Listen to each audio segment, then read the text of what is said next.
Welcome to the Deep Dive.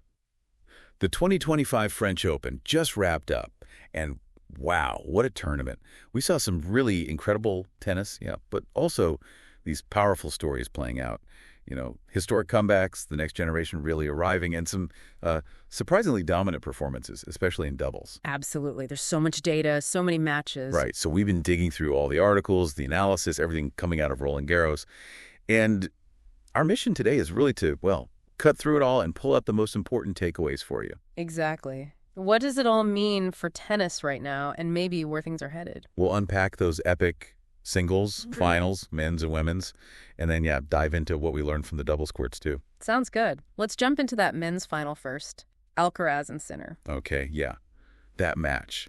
It just felt historic right away, didn't it? Totally. I mean, just look at the clock. 5 hours and 29 minutes. It's the longest French Open final ever. 5 hours. Yeah. Unbelievable. It wasn't just about hitting tennis balls, It was this grueling test of endurance, both body and mind. And the story within the match. Alcaraz was down 2-0. To come back from that on clay in a slam final. And the sources mentioned he faced, 3 championship points? 3 of them, yeah. To save championship points and still win the final, that's only happened twice before in the Open era. It tells you his mental game is just... it's reaching another level. You really saw that in the 5th set tiebreak. Oh, definitely. That 10-point tiebreak they brought in back in 2022, Alcaraz was down 2-0 in that, and then just completely flipped the script, won 10 of the last 12 points. Wow. And the analysis suggests it wasn't just, getting lucky. It was smart, aggressive play, putting Sinner in tough spots when it absolutely counted. It's strange, though, looking at the overall points. They were almost identical.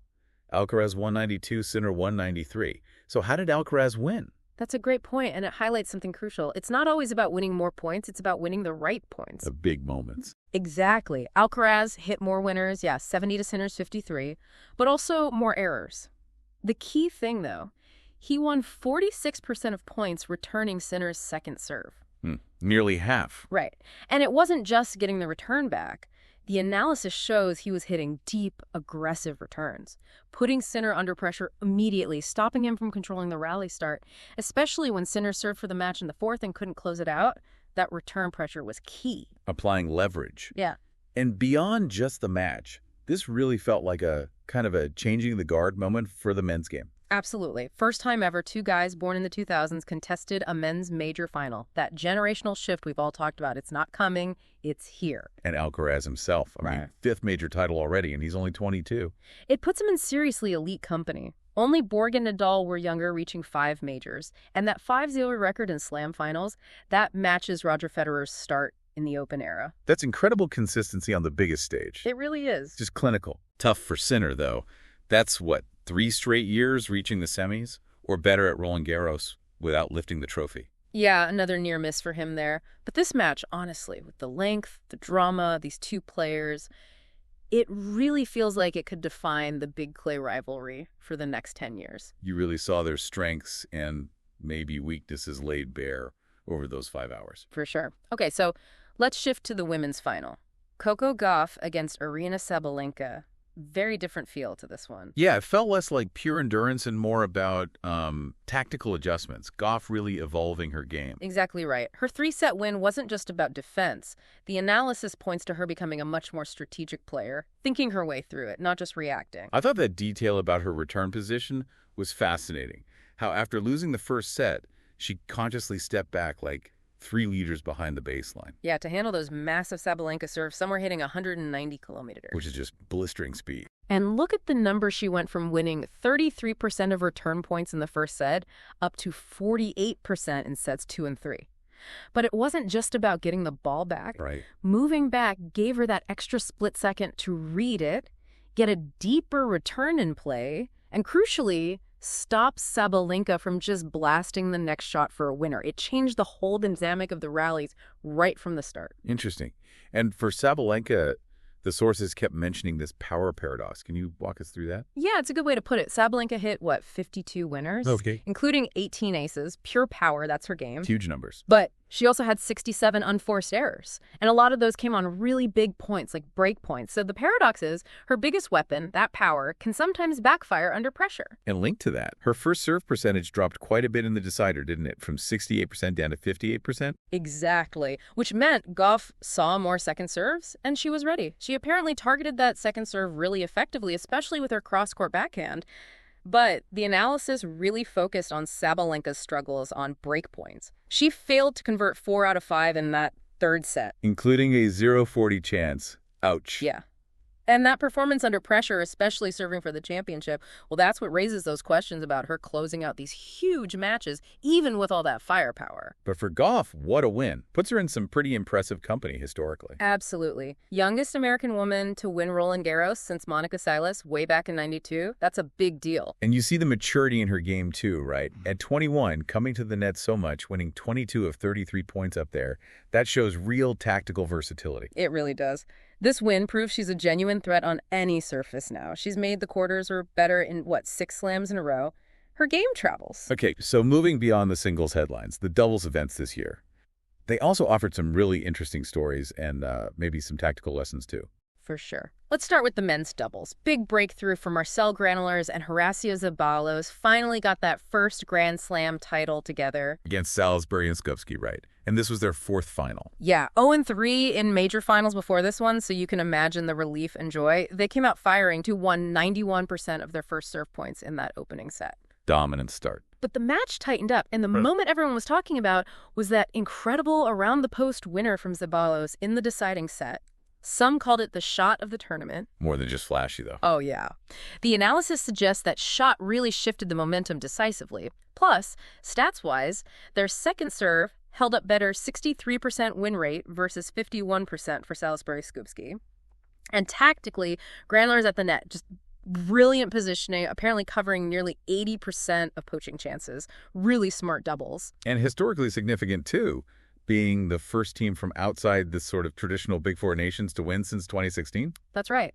Then over on the women's side, it felt like Italy just took over. Jasmine Paolini and Sara Errani. Yeah, that win fit this narrative of Italy becoming a real doubles force lately. It did, and their styles just meshed perfectly. You had Errani, the veteran, with her crafty baseline game, lots of lobs, mixing it up. And then Paolini being really aggressive at the net. A good combination. Yeah. And they were clutch on the big points. Incredibly clutch. Converted 14 of 22 break points, according to the sources, and saved 80% of the break points against them in the decider, really pouncing when Krunick's serve dipped. That's executing under pressure. And Errani herself. Amazing story there. Isn't it? At 38, she becomes the oldest woman to win the Roland Garros doubles since Martina Navratilova back in 1987. Just incredible longevity and skill. Wow. And for Paolini, mostly known as a top singles player, ranked 15th, it shows she's evolved into a truly elite doubles player, too. Their win kind of echoes their Olympic gold from 2024 as well. Italian women's doubles is definitely having a moment. And Errani wasn't finished. She won the mixed doubles, too, with Andrea Vavasori. She did, beating Taylor Townsend and Evan King. And this final was highlighted as just a masterclass in tactics over brute force. How so? Well, the analysis points out they won something like 83% of points on Evan King's second serve. How? By specifically targeting returns to his forehand side. Really smart returning. That's a huge percentage. It is. And even more interesting, Vavasori's second serve, while actually slower on average than King's 137 kilometer versus 159, it won a higher percentage of points, 68% versus 55%. Why? Placement. Precision beat power there. So Errani joins Martina Hingis as the only players this century to win 2 Roland Garros titles in the same year. Yep, another amazing stat for her. And Vavasori made history too, first Italian man to win the mixed title since 1958. Wow. And they even noted Vavasori's single-handed backhand held up really well. Yeah, apparently won 71% of his backhand exchanges, so still viable. Okay, so let's try and connect these dots. Looking across singles and doubles, what are the big takeaways, the sort of paradigm shifts we saw at this French Open? Well, first, you just can't ignore the generational shift. Alcaraz, Gauff, both born in the 2000s, both winning the titles. Feels like the new era is well and truly established now. Right, and the doubles results, especially the Italian success, and the tactics we saw with Granollers Zeballos, maybe points towards strategy and nuance making a comeback against just pure power. I think so. And Alcaraz's mental strength, winning from match points down. That suggests he has the kind of makeup you need to potentially rack up double-digit majors. It's that elite resilience. And on the women's side, Gauff winning on clay definitely shakes things up. Is Swiatek's dominance on the surface really being challenged now? It opens the door for sure, and it keeps the spotlight on Sabalenka. Can she find that consistency to close out these huge finals? The power is there, but managing the pressure moments is still the question. The long matches also point towards conditioning and tiebreak prep being even more crucial going forward. Definitely. Those margins are getting finer, the physical demand's higher. You have to be ready for those 5-hour battles and those deciding tiebreaks. But the thing that really jumped out, especially from doubles, was the success of the veterans. Errani at 38, Granollers at 39. Yeah, that's a huge point. It really pushes back against the idea that tennis is only for the young guns. Their wins weren't about overpowering anyone. It was about strategy. Exactly. Strategic smarts, netcraft, experience, tactical awareness. The analysis showed how they could outthink and outmaneuver younger opponents. It proves that court intelligence can absolutely compensate for age to a significant degree. So thinking about all that, here's maybe a final thought for you, the listener, to chew on, based on what we've seen. With veterans succeeding through strategy and Gauff showing tactical evolution in singles, does this mean the future champions, the very top players, will need to blend their obvious physical gifts with even greater strategic flexibility? Maybe even learning from the kind of nuanced play we see in great doubles teams. Is the era of just pure, raw power facing a real challenge? Something to definitely keep an eye on as the season unfolds.